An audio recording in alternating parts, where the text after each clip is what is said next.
sinners and saints. Dust off those horns and halos. It's time for Allen After Dark.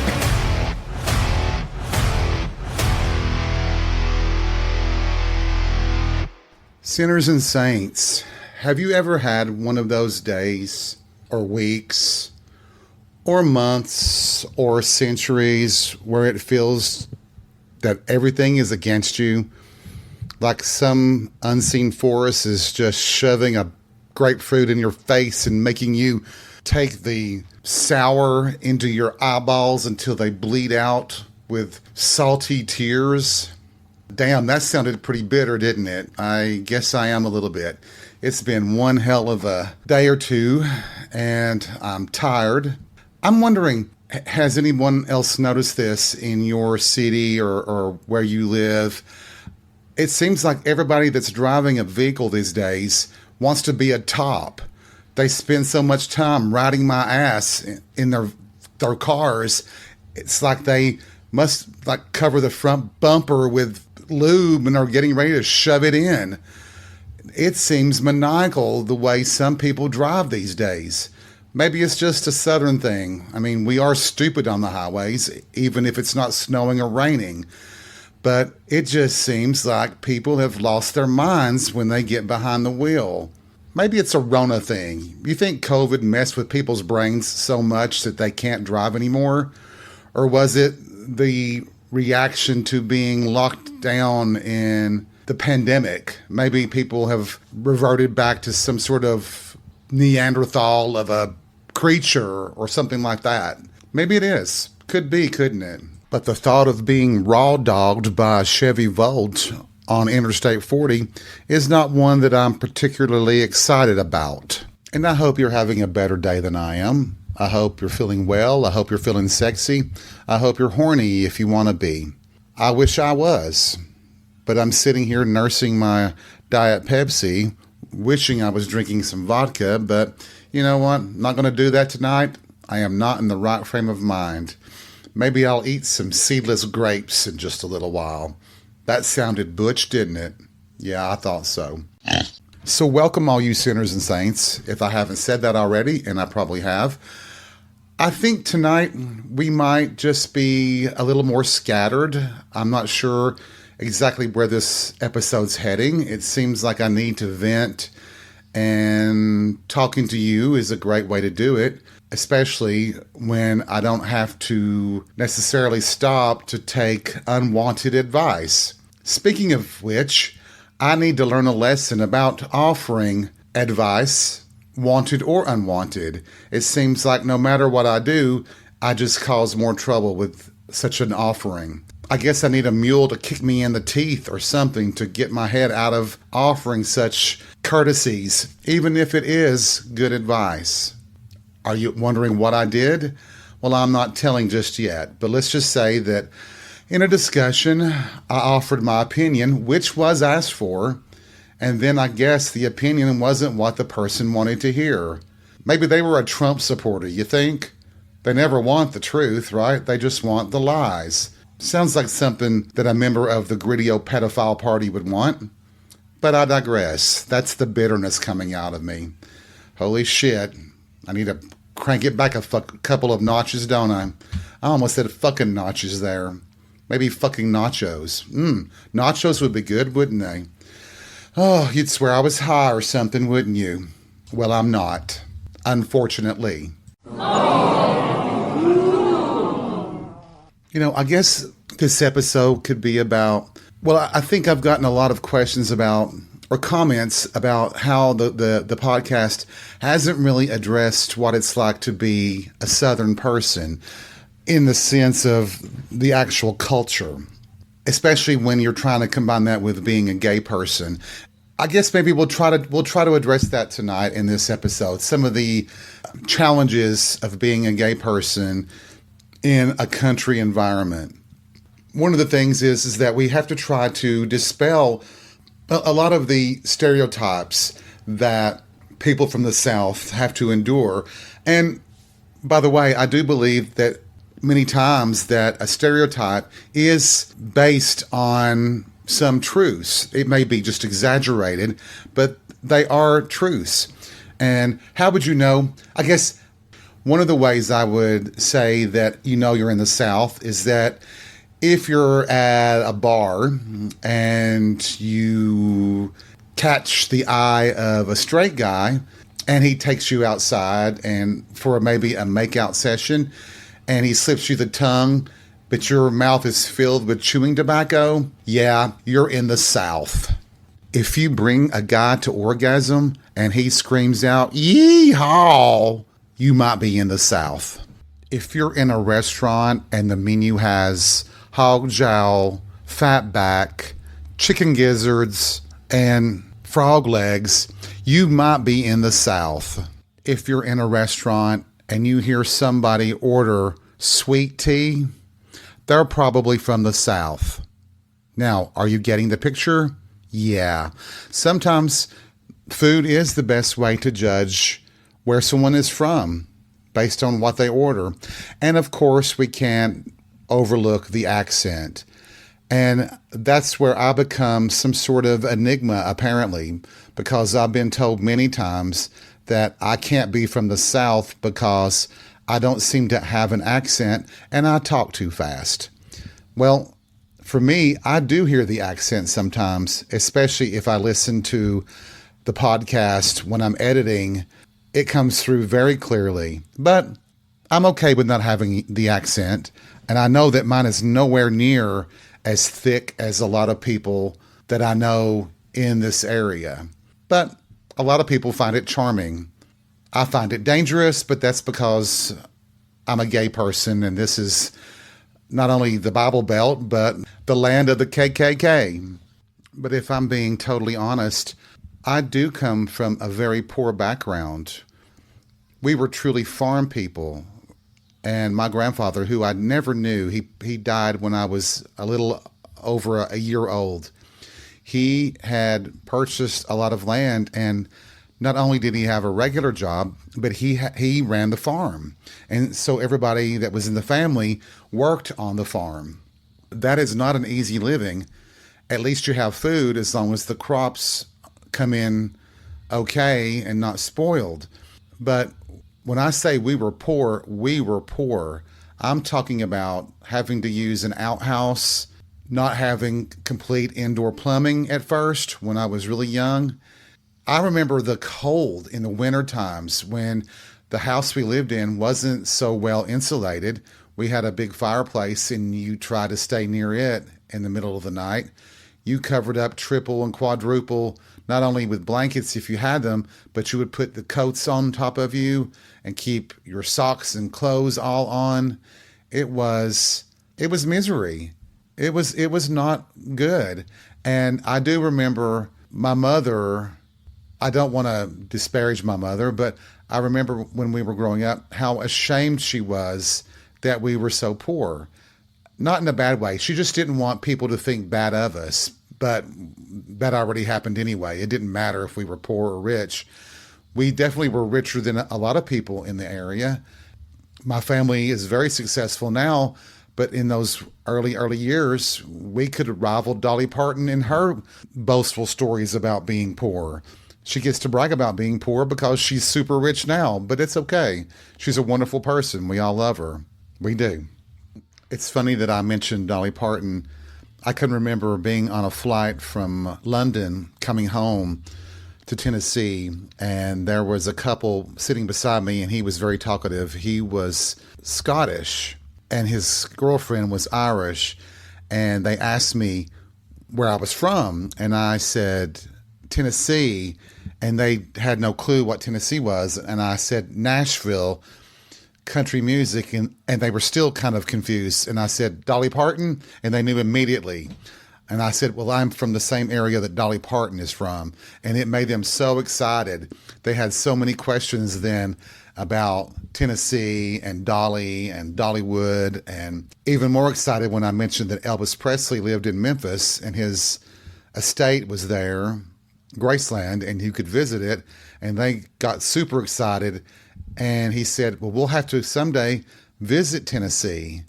And I'm like, yeah, you would be really liked in Tennessee. They would love your accent. Anyway, a fact. Use it as you wish. So, after saying all that, I guess maybe I should focus on stories that are sort of in the vein of my adventures with the more country boys, the hillbillies. How about that? And they are definitely a different breed of male, that's for sure. So, well, for a while, and I've mentioned Jessica before, that we would hang out at the gay clubs in town, and the head bartender at Carousel deemed us partners in crime. He was always in admiration of how we worked a crowd. If we were each other's wingmen, if you want to call us that. If I wanted someone and I needed help, she would do it. If she wanted someone, I would help her get him. But as a courtesy to her, we used to go to the gay clubs all the time, and sometimes she wanted to go to a straight bar. And there is one in town, a very large country dance club that we frequented a lot. It was very unusual. It would open relatively early, like 3 or 4 o'clock, I think. A lot of the older folks who love to line dance, they would go early. And the club, while they would still do country music, line dancing and all that, up until the night, as it got closer to midnight, it evolved into more dance music, and it got crazy in there. So it was like, let's kind of behave for the good people and then get wild when they leave. Jessica never had trouble getting dick there if she wanted it. And ironically, I didn't have that much trouble either getting dick when I wanted it. The club is in the city where I live, and a lot of people, it had a very strong regional reputation. It was well known throughout Tennessee, in Alabama, Georgia, North Carolina, Kentucky, probably even Virginia. And people would come, especially from the country areas around the city in Tennessee, they would come on Fridays and Saturdays, more likely Saturdays, to have a good time and get crazy, because it was like the wildest country jamboree you would ever see. It was a good, nice, clean, fun place to hang out. It was a safe area, and it was fun. I benefited by having a straight girl with me. We would dance together, and people sometimes would ask, "Are you two together?" And I would quickly say, "No, I'm gay. We're just really good friends, and I'm just hanging out with her because she always hangs out with me." Yada, yada, yada. As we went more frequently on certain nights, we were regulars, I guess, in a sense that people recognized us. And if you remember a previous episode where I said, you find a bartender, you be faithful to that bartender, you treat them right, and they'll treat you right. The same rule applied at this place. And we had our bartender, we treated him right, and he treated us right. And he was an awesome guy, and he would pour great drinks, and we tipped him well. And we also became friends with the DJ. He seemed to kind of like us, and I thought maybe people had hinted that he was gay, but he never really did say, and I never did pursue it. But I did flirt with him sometimes to get a song that I'd like for him to play, that he would play it. When we become more like a fixture that was recognizable at this club, I felt freer to do, I felt more independent. And so I would be more willing to flirt. And to be honest, a lot of the gay guys from the clubs we went to would come there, and there were always gay guys dancing and stuff, and nobody really got upset about it. It didn't seem. I'm sure it happened, but I never saw it. So getting drunk and tipsy and stuff, and then feeling relaxed, you kind of let your guard down. And I just remember foaming at the mouth at several guys. I mean, there is something about a guy in tight Wrangler jeans and cowboy boots and a cowboy hat and a denim shirt that's partially unbuttoned, or a tank top or whatever. They have that kind of butch carriage about them that they carry themselves like a good old country boy, and that can be quite hot. It can be very, very sexy, very, very appealing. But you have to remember that they are country and they can be backward, although they always seem to be very curious after a few beers. The restrooms were at the far end of this club. And it was, like I said, it was a very large club. One night in particular, there was a few guys that I was giving the eye, and I wasn't paying attention to a lot of other people, but these few. I guess Jessica and I had developed a bit of a reputation of being a little wild, a little crazy, but really cool. And Jessica had made friends with these two guys, and one of them, they were really nice guys, and I hung out with them too. But one of the guys really did like her, really wanted to possibly date her. But we developed a friendship, and I could hang out with them and be a little bit freer, not thinking about other people around us might be hearing us talk and me saying things that would be possibly sexual, but we would all laugh. One night I had to go pee. Well, I had to go pee a lot. I don't want to say that I didn't pee there, but on this night I went to pee, and I go in, and it was a not the biggest bathroom, but it was big enough for multiple guys to pee next to each other at the urinals and a few stalls beside it.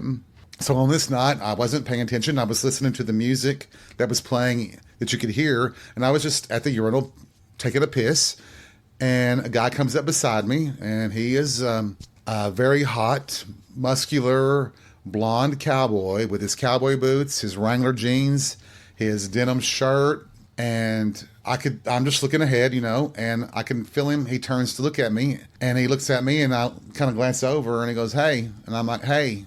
And I knew then that he was drunk, and he says, "Are you queer?" And I'm like, "Well, yeah." And he goes, "Huh, you want to suck my dick?" And I'm just like, "Well, yeah, I want to suck your dick." And he turns around. I'm like, "Not here at the urinal. Go over here at the stall." Ugh. And then he was like, "No shit, you'll suck my dick?" I'm like, "Get your ass over in the stall." And he goes over to the stall. He's his dick out in his hand, and I follow him in. I have to kind of push him in a little bit and close the door, and he turns around, and I go down on him, and he's like, oh fuck," and I'm like, "You gotta be quiet. If they hear us, they'll throw us both out of here, and we could be arrested." And something right there should have probably told me that I wasn't fully prepared for the climax, because I had no intention.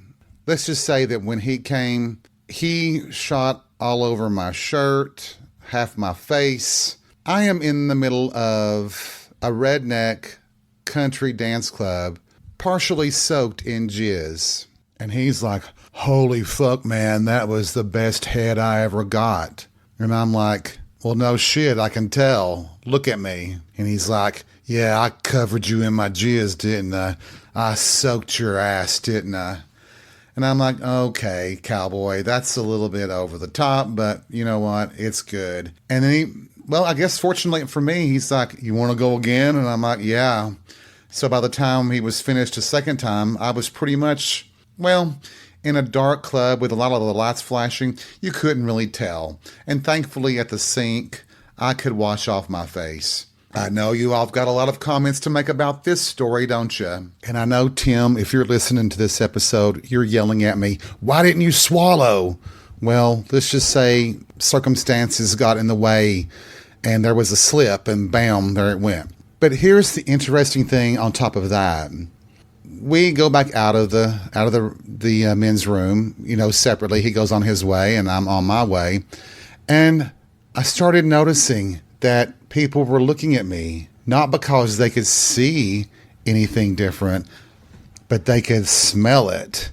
And apparently that smell to some people is a pheromone that makes them want to devour you. And so a couple of the gay guys that I knew there, they picked up on it almost right away. And I was amazed by that. You wouldn't think that could happen in a place like that, but it did. So here I am with a brand new cologne, apparently, that they thought I must have discovered in the men's room. And, technically, I did. What? And I do have several stories that I could tell about country boys, about hillbillies.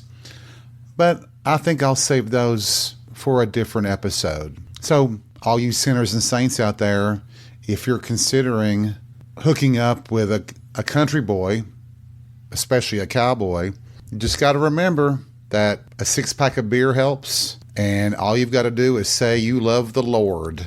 Oh, and your mama and apple pie. But all kidding aside, I took a chance there.